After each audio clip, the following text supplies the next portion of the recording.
Hey guys, Pat Calcagno from Jotmon 57, Jotmon Industries. How you doing? You know, I'm a fan of reality TV. I love shows like Deadliest Catch, Gold Rush, shows that are stories of people that are doing something outside of the norm to try to make a better life for themselves. You know, they're following their dreams. So I'm watching the season premiere of Deadliest Catch, and one of the younger captains made a statement on there that he believed that being a crab fisherman in the Bering Sea in Alaska was the last vestiges of the American dream, i.e. his impression being that, you know, it was the last place that you could go and work hard and make a huge amount of money in a short amount of time.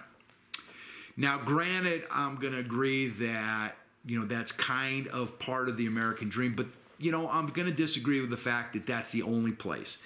You know, because I honestly believe that the opportunity to follow your dreams, the opportunity to get a piece of that American dream is greater today than it's ever been in history, and I'll tell you why.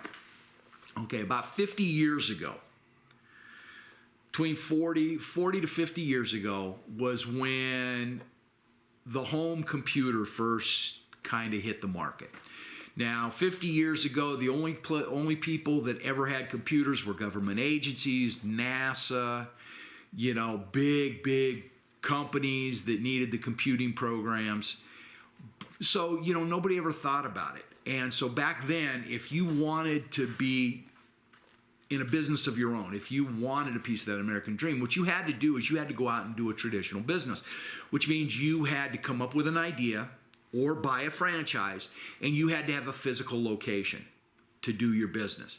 Now, granted, there were some mom and pop at-home shops, you know, guys that would work on cars out of their garage, you know, the shake tree mechanics. That's all well and good, but I'm talking about people that really had the ambition and the drive to try to make themselves a huge success.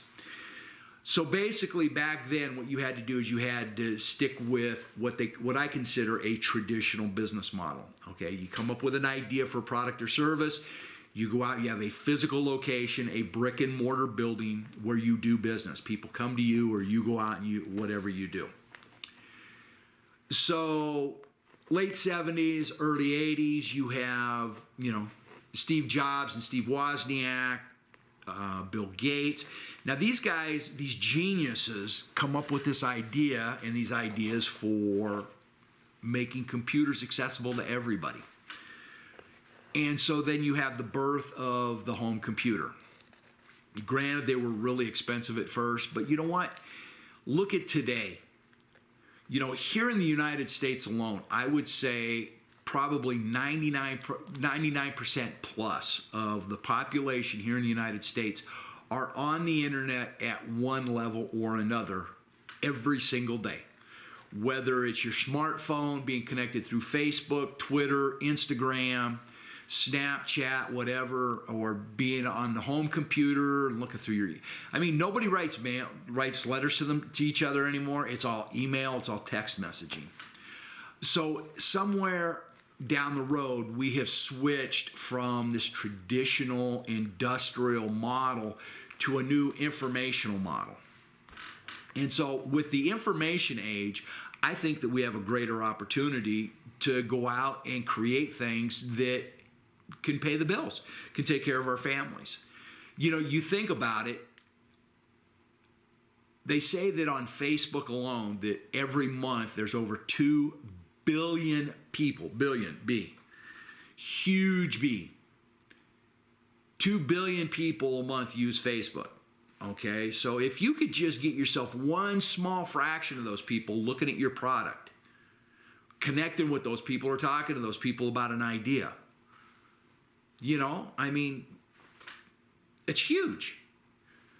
50 years ago, for somebody to get that kind of reaction to their problem, or to get their product in front of that many people, you'd have to buy huge amounts of advertising on major sporting events, or, you know, like the Academy Awards, something that you knew that there were going to be a lot of people watching. And even then, you weren't guaranteed that you were going to get a lot of people, because back in the day, when the commercials came on, everybody got up and ran to the kitchen or went to the bathroom or whatever. Not like today where you just sit there and fast forward through all the commercials. So your ability to advertise and get in front of people is greater today than it was 50 years ago. Not only that, you're not limited by established types of, traditional businesses. If you're into fishing lures, if you're into hunting and fishing, hunting and camping, if you love to hike, you just want to talk about hiking. If, like me, you ride motorcycles, you want to talk about motorcycles. The opportunity is there. You can go online and, you can type in motorcycles, you can type in fishing lures, you could type in bass fishing, trout fishing, and you can get down to specifics. You can talk between rainbow trout and brown trout and get that specific if you want to. And you can find a market for whatever you're passionate about. So it doesn't matter whether you're building home fishing lures at home, in your garage, or, you're selling knitting designs, or you're selling recipes, whatever it is, there's a market out there that you can reach. So what I'm saying is the American dream is still alive to the point that you can go out, use a computer, get on the internet, and you can suddenly have the potential of being in front of, millions of people just like that. Something as simple as a video like this. Now, granted, I only have a few people that actually watch my videos and listen to my rants, but that doesn't matter. That's not to say that someday that one person's going to see one of these videos and goes, wow, that makes a lot of sense. Repost it, and then before I know it, thousands of people have seen my video. But I don't do it for that. I do this because I think that we're living in an age where people are too worried about themselves and aren't worried about their friends, families, and other people around them. And for me, there's nothing I love more than to be able to help other people. That's how I help myself. I help myself through helping other people. And so one way of helping people is talking to them and talking about things that, I hope they understand. Because there's a lot of people out there today that are struggling. A lot of people, you have a lot of younger people in their 20s that, maybe they decided they didn't want to go to college, or they did 2 years of college. They didn't go to the full 4 years. They're not kind of sure of what direction they want to go. Hell, I didn't even really start my career until I was 27 years old. So I went all the way through my teens and through most of my 20s just kind of floating around from job to job because I didn't know what I wanted to do. I didn't know what was there for me. And I didn't want somebody to tell me this is what you're going to do. So getting back to this whole American dream thing, and is the American dream still alive? I think that the American dream, and I think this is what causes thousands of people from all over the world wanting to come to this country every year, is because it's not that they believe that the streets are paved with gold and that the minute you show up, suddenly you're going to start getting checks for hundreds of thousands of dollars.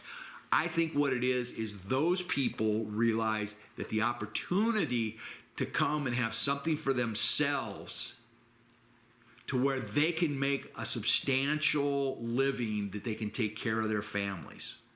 Not everybody is coming here wanting to be Warren Buffett, but everybody wants to come here and wants to be able to know that they can wake up in the morning and know that they've got the assets to take care of their families. So to me, that's what the American dream is. And I think that with the computer, if you look away from traditional business models towards, informational models, like I said, what does it take? You go out and you spend a few bucks and you get a domain name.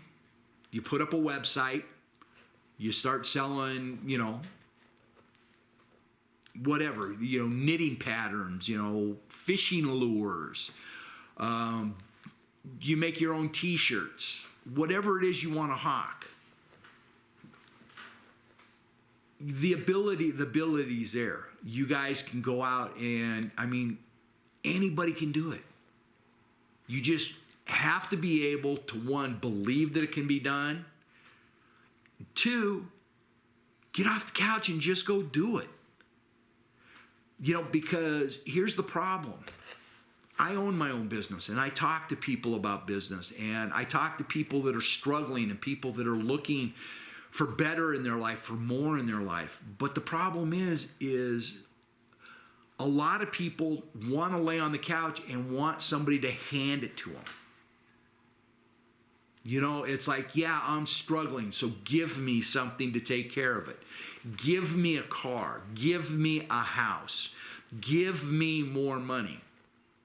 And you don't hear too often anymore, hey, give me an opportunity and then let me work my butt off to run with that opportunity.